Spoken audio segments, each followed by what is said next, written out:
नमस्कार। आज हम हिंदी साहित्य के इतिहास के कुछ सबसे महत्वपूर्ण पड़ावों की गहराई से पड़ताल करेंगे। और ये पड़ताल एक प्रश्नोत्तरी के रूप में होगी। हम आदिकाल से लेकर रीतिकाल तक के कुछ जरूरी सवालों और उनके जवाबों पर चर्चा करेंगे। बिल्कुल। इसका मकसद है हिंदी साहित्य के जो प्रमुख तथ्य हैं, जो अवधारणाएं हैं, उन्हें और मजबूत करना। तो चलिए पहले प्रश्न से शुरू करते हैं। जी। तो पहला सवाल ये है कि हिंदी साहित्य के इतिहास को जनता की चित्तवृत्ति का संचित प्रतिबिंब किसने कहा?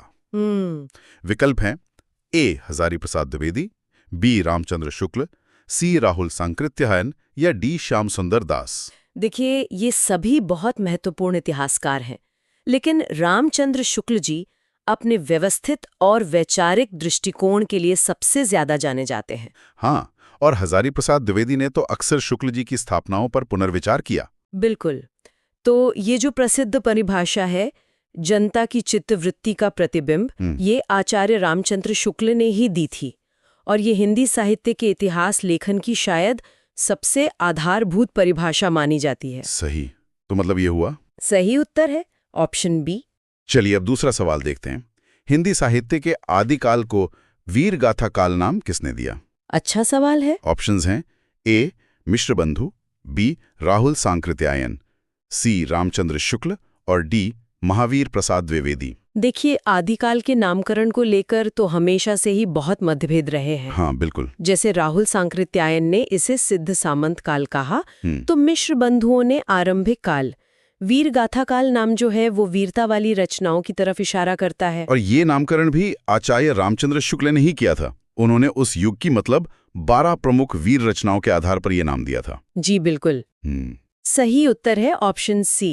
अब तीसरा प्रश्न है, हिंदी साहित्य का प्रथम इतिहास ग्रंथ किसने लिखा? ये दिलचस्प है। विकल्प हैं A George Grierson, B Garcin de Tassy, C Shukla ji या डी मिश्रबंधु। ये एक बहुत ही रोचक तथ्य है कि हिंदी साहित्य का जो पहला इतिहास है वो एक विदेशी विद्वान ने लिखा था। हाँ, ये बात कई लोगों को हैरान करती है। जॉर्ज ग्रियर्सन का ग्रंथ भी बहुत महत्वपूर्ण है, लेकिन वो पहला नहीं था। सही। पहला प्रयास एक फ्रांसीसी विद्वान गारसा दत्तासी ने किया था। उनके ग्रंथ का नाम था इस्तवार द ललित्रेत्युर एंदुई ए एंदुसानी। जी। सही उत्तर है ऑप्शन बी। ओके। अब आते हैं चौथे सवाल पर। हिंदी साहित्य का स्वर्ण युग किस काल को कहा जाता है? ऑप्शंस हैं ए आदिकाल, बी भक्तिकाल, सी रीतिकाल या डी आधुनिक काल। अगर हम देखें तो आदिकाल वीरता का था, रीतिकाल श्रृंगार का और आधुनिक काल गद्य का। तो स्वर्ण युग का खिताब उस काल को मिलना चाहिए जिसमें साहित्य अपने चरम पर हो। बिल्कुल। और वो काल था भक्ति काल। लोकमंगल की भावना, दार्शनिक गहराई और जो काव्य सौंदर्य है, हाँ, उस दृष्टि से ये काल अद्वितीय माना जाता है, इसीलिए इसे स्वर्ण युग कहा गया। सही उत्तर है ऑप्शन बी। अगला प्रश्न। हाँ, पांचवा सवाल। हिंदी का प्रथम महाकाव्य कौन सा है? अच्छा। विकल्प हैं ए पद्मावत, बी रामचरितमानस, सी पृथ्वीराज रासो या डी बिसल रासो। देखिए, पद्मावत और रामचरितमानस दोनों ही महान महाकाव्य हैं, पर ये भक्ति काल के हैं। सही। और सवाल प्रथम महाकाव्य का है, तो जवाब आदिकाल से होना चाहिए। बीसल रासो तो एक खंड काव्य है। एकदम सही विश्लेषण। आचार्य शुक्ल ने पृथ्वीराज रासो को ही हिंदी का प्रथम महाकाव्य माना है, जो कि आदिकाल की एक प्रमुख रचना है। जी। सही उत्तर है ऑप्शन सी। और इसी से जुड़ा है हमारा छठा सवाल। पृथ्वीराज रासो के रचयिता कौन है? ये तो क्लासिक सवाल है। ऑप्शंस ए जगनिक, बी नरपतिनाल, सी चंद्रबरदाई या डी विद्यापति। ये तो आदिकाल का एक बहुत ही सीधा रचना और रचनाकार वाला प्रश्न है। जगनेक ने आल्हा खंड लिखा, नरपतिनाल ने बिसल रासो और विद्यापति ने पदावली। हाँ, तो पृथ्वीराज रासो के रचयिता चंद्रबरदाई हैं, जो पृथ्वीराज चौहान के मित्र भी थे और राजकवि भी माने जाते हैं। बिल्कुल सही। सही उत्तर है ऑप्शन सी। ठीक है। अगला सवाल, सातवां। मैथिल कोकिल किसे कहा जाता है? विकल्प ए अमीर खुसरो, बी विद्यापति, सी कबीर या डी सूरदास। यहाँ मैथिल शब्द पर ध्यान देना होगा। ये मिथिला क्षेत्र की ओर इशारा करता है। सही। अमीर खुसरो खड़ी बोली से जुड़े हैं, कबीर और सूरदास का क्षेत्र अलग है, तो विद्यापति ही मिथिला क्षेत्र के प्रमुख कवि हैं। एकदम सही। विद्यापति ने मैथिली भाषा में पदावली की रचना की और उसकी मिठास के कारण ही उन्हें मैथिल कोकिल कहा गया। जी। सही उत्तर है ऑप्शन बी। ओके। प्रश्न संख्या 8। खड़ी बोली के प्रथम कवि कौन माने जाते हैं? ये भी बहुत महत्वपूर्ण सवाल है। विकल्प हैं ए तुलसीदास, बी कबीर, सी अमीर खुसरो, डी रहीम। तुलसीदास की मुख्य भाषा अवधी और ब्रज थी। कबीर की भाषा सधुक्कड़ी थी। और रहीम ने भी ब्रज भाषा का प्रयोग किया। जी। अमीर खुसरो ने जो पहेलियां और मुकरियां लिखी, उनका रूप आज की हिंदी के बहुत करीब है। बिल्कुल। अमीर खुसरो को ही खड़ी बोली हिंदी का पहला कवि माना जाता है। उन्होंने भाषा के जिस रूप का इस्तेमाल किया वही आगे चलकर विकसित हुआ। हाँ, सही उत्तर है ऑप्शन सी। चलिए, अब 9वां सवाल। सिद्धों की संख्या कितनी मानी जाती है? ये एक तथ्यात्मक प्रश्न है। ऑप्शंस हैं ए 52, बी 72, सी 84 या डी 90। हाँ, ये एक सीधा तथ्यात्मक प्रश्न है। इसका उत्तर परंपरा से तय है। इसमें विश्लेषण की ज्यादा गुंजाइश नहीं है। ये याद रखने वाला तथ्य है। सही कहा। सिद्धों की संख्या 84 मानी जाती है। ये एक स्थापित तथ्य है जो अक्सर परीक्षाओं में पूछा जाता है। बिल्कुल। 10वां प्रश्न। नाथ संप्रदाय के प्रवर्तक कौन माने जाते हैं? अच्छा। विकल्प हैं ए मत्स्येंद्रनाथ, बी गोरखनाथ, सी चौरंगीनाथ या डी जलंधरनाथ। देखिए, मत्स्येंद्रनाथ और गोरखनाथ दोनों ही नाथ संप्रदाय के आदि गुरुओं में से हैं, लेकिन प्रवर्तक का श्रेय उसे दिया जाता है जिसने संप्रदाय को व्यवस्थित किया हो और लोकप्रिय बनाया हो। हाँ, हालांकि मत्स्येंद्रनाथ गोरखनाथ के गुरु थे, लेकिन नाथ संप्रदाय को एक सुव्यवस्थित रूप देने और उसका प्रचार प्रसार करने का श्रेय गोरखनाथ को ही जाता है, इसलिए वे ही प्रवर्तक माने जाते हैं। सही। सही उत्तर है ऑप्शन बी। तो अब हम आदिकाल से आगे बढ़कर भक्ति काल में प्रवेश कर रहे हैं। जी। 11वां सवाल है, भक्ति काल की मुख्य धाराएं कितनी हैं? विकल्प है ए 1, बी 2, सी 3 या डी 4। भक्ति काल में राम भक्ति है, कृष्ण भक्ति है, ज्ञान मार्ग, प्रेम मार्ग, कई शाखाएं हैं। लेकिन इन सभी को 2 बड़े वर्गों में रखा जा सकता है। सही। भक्ति काल की 2 मुख्य धाराएं हैं, सगुण और निर्गुण। बाद में ये दोनों धाराएं भी 2-2 शाखाओं में बढ़ जाती हैं, पर मुख्य विभाजन 2 का ही है। जी बिल्कुल। सही उत्तर है ऑप्शन बी। तो इसी से जुड़ा है 12वां प्रश्न। कबीर किस काव्य धारा के कवि हैं? ये तो आसान होना चाहिए। ऑप्शंस ए सगुण, बी निर्गुण, सी कृष्ण भक्ति या डी राम भक्ति। सगुण धारा में ईश्वर के साकार रूप की उपासना होती है, जैसे राम और कृष्ण, और कबीर ने हमेशा निराकार रूप रंग से परे ईश्वर की बात की। बिल्कुल। कबीर निर्गुण काव्य धारा के कवि हैं और निर्गुण के अंदर भी वो ज्ञानाश्रयी शाखा के प्रतिनिधि कवि हैं। सही। सही उत्तर है ऑप्शन बी। अच्छा। अगला सवाल 13वां। बीजक में किसकी रचनाएं हैं? विकल्प हैं ए तुलसीदास, बी कबीर, सी सूरदास या डी जायसी। देखिए, तुलसीदास की प्रमुख रचना रामचरितमानस है, सूरदास की सूर सागर और जायसी की पद्मावत। बीजक इन तीनों से अलग है। सही। बीजक कबीर की वाणियों का संग्रह है, जिसे उनके शिष्य धर्मदास ने संकलित किया था।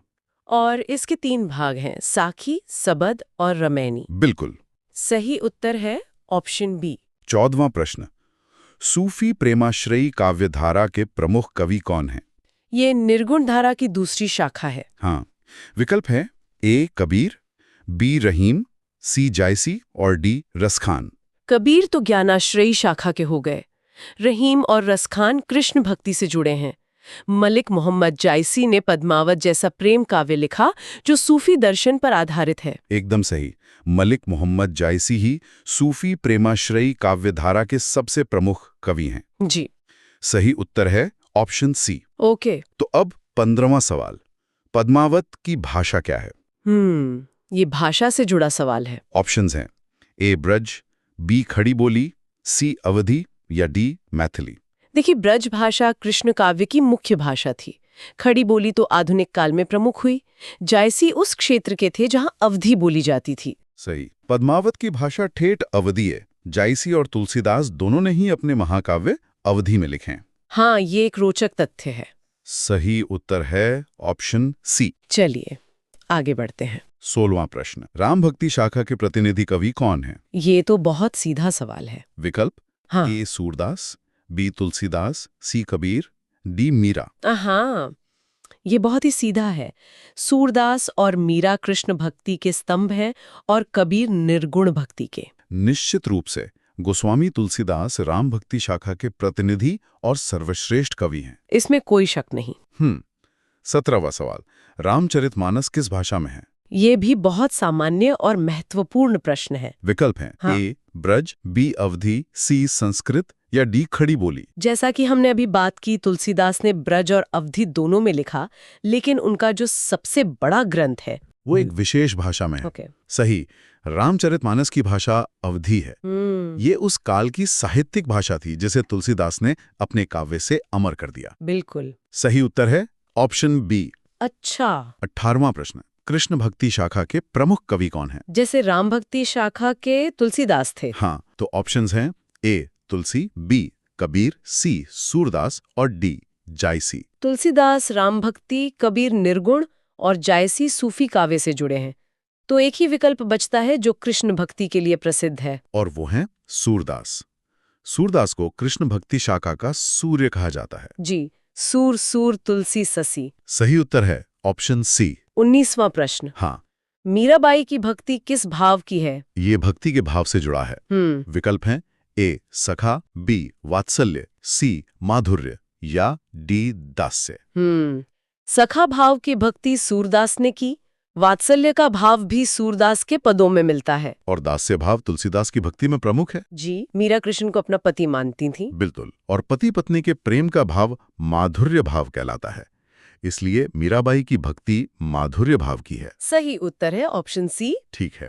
20वां सवाल, भक्तमाल के रचयिता कौन है? अच्छा। Options A Tulsidas, B Nabhadas, C Surdas, D Rahim. यह ग्रंथ अपने नाम के अनुसार ही भक्तों का परिचय देता है। ये भक्ति काल की एक बहुत ही महत्वपूर्ण रचना है। सही, भक्तमाल के रचयिता नाभादास हैं। इस ग्रंथ में उन्होंने लगभग 200 भक्तों के चरित्र का गान किया है। जी, ये उस दौर का एक तरह से हुज हू था। सही उत्तर है ऑप्शन बी। तो अब हम रीतिकाल में आ गए। हाँ, भक्ति काल के बाद 21वां प्रश्न है, रीतिकाल को अलंकृत काल किसने कहा? नामकरण का सवाल। विकल्प हैं ए शुक्ल, बी मिश्र बंधु, सी द्विवेदी या डी ग्रियर्सन। आचार्य शुक्ली ने तो इसे रीतिकाल ही कहा। अलंकृत काल नाम इस काल की कविता में जो अलंकार और सजावट की प्रधानता थी उसे दिखाता है। और ये नाम मिश्र बंधुओं ने दिया था। उन्होंने अपने ग्रंथ मिश्र बंधु विनोद में रीतिकाल को अलंकृत काल कहा। जी। सही उत्तर है ऑप्शन बी। अच्छा। 22वां प्रश्न, कवि प्रिया और रसिक प्रिया किसकी रचनाएं हैं? ये दोनों रीति ग्रंथ हैं। विकल्प हैं ए बिहारी, बी भूषण, सी केशवदास या डी घनानंद। ये दोनों ग्रंथ काव्य शास्त्र से संबंधित हैं। बिहारी ने सतसई लिखी, भूषण वीर रस के कवि थे और घनानंद प्रेम की पीर के। हाँ, तो रीति आचार्य के रूप में एक ही नाम प्रमुख है। सही सोचा। ये दोनों रचनाएं आचार्य केशवदास की हैं, जो रीतिकाल के एक प्रमुख प्रवर्तक आचार्य माने जाते हैं। सही उत्तर है ऑप्शन सी। और केशवदास से ही जुड़ा है 23वां सवाल, कठिन काव्य का प्रेत किसे कहा गया? ये उपाधि। ऑप्शंस वही हैं ए बिहारी, बी भूषण, सी केशवदास, डी मतीराम। ये उपाधि उस कवि को दी गई होगी जिसकी कविता समझने में बहुत मुश्किल हो, जिसमें पांडित्य प्रदर्शन बहुत ज्यादा हो। और ये उपाधि आचार्य शुक्ल ने केशवदास को दी थी। उनकी कविता में अलंकार और चमत्कार दिखाने की प्रवृत्ति इतनी ज्यादा थी कि कविता का जो सहज भाव है वो दब गया। जी। सही उत्तर है ऑप्शन सी। ओके। 24वां प्रश्न, बिहारी सतसई के रचयिता कौन है? ये तो बहुत आसान है। विकल्प ए मतीराम, बी बिहारी, सी भूषण या डी घनानंद। इस प्रश्न का उत्तर तो इसके नाम में ही छिपा है। बिल्कुल, बिहारी सतसई के रचयिता महाकवि बिहारी हैं। यह रीतिकाल का सबसे प्रसिद्ध और लोकप्रिय ग्रंथ है। जी। सही उत्तर है ऑप्शन बी। 25वां सवाल। हाँ, रीतिकाल में वीर रस के प्रमुख कवि कौन हैं? ये एक व्यतिक्रम है। जब पूरा रीतिकाल श्रृंगार में डूबा था, उस समय वीर रस की कविता कौन लिख रहा था? विकल्प हैं ए केशव, बी बिहारी, सी भूषण या डी देव। केशव और देव ने भी श्रृंगार पर लिखा। बिहारी तो श्रृंगार के ही कवि हैं। एक ही कवि हैं जो अपनी वीर रस की रचनाओं के लिए जाने जाते हैं। सही, वो कवि हैं भूषण। उन्होंने छत्रपति शिवाजी और छत्रसाल की वीरता में कविताएं लिखी, जो रीतिकाल में एक अलग ही धारा थी। सही उत्तर है ऑप्शन सी। अब 26वां सवाल, शिवराज भूषण किसकी रचना है? ये पिछले सवाल से जुड़ा हुआ है। ऑप्शंस हैं ए भूषण, बी केशव, सी घनानंद या डी बिहारी। यहाँ भी नाम में ही संकेत है। शिवराज यानी शिवाजी महाराज और भूषण कवि का नाम।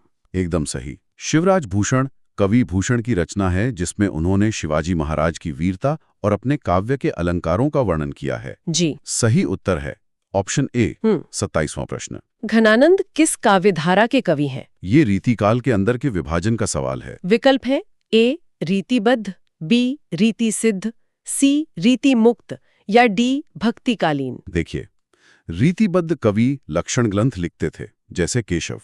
रीति सिद्ध कवि नियमों को जानकर काव्य रचते थे जैसे बिहारी। और घनानंद ने किसी नियम का पालन नहीं किया, उन्होंने अपने दिल से लिखा। बिल्कुल, घनानंद रीतिमुक्त काव्यधारा के कवि हैं। उन्होंने नियमों के बंधन से मुक्त होकर प्रेम की पीर का अत्यंत मार्मिक वर्णन किया है। सही उत्तर है ऑप्शन सी। अब 28वां सवाल, एक प्रसिद्ध पंक्ति है, अति सूधो स्नेह को मार्ग है। ये पंक्ति किसकी है?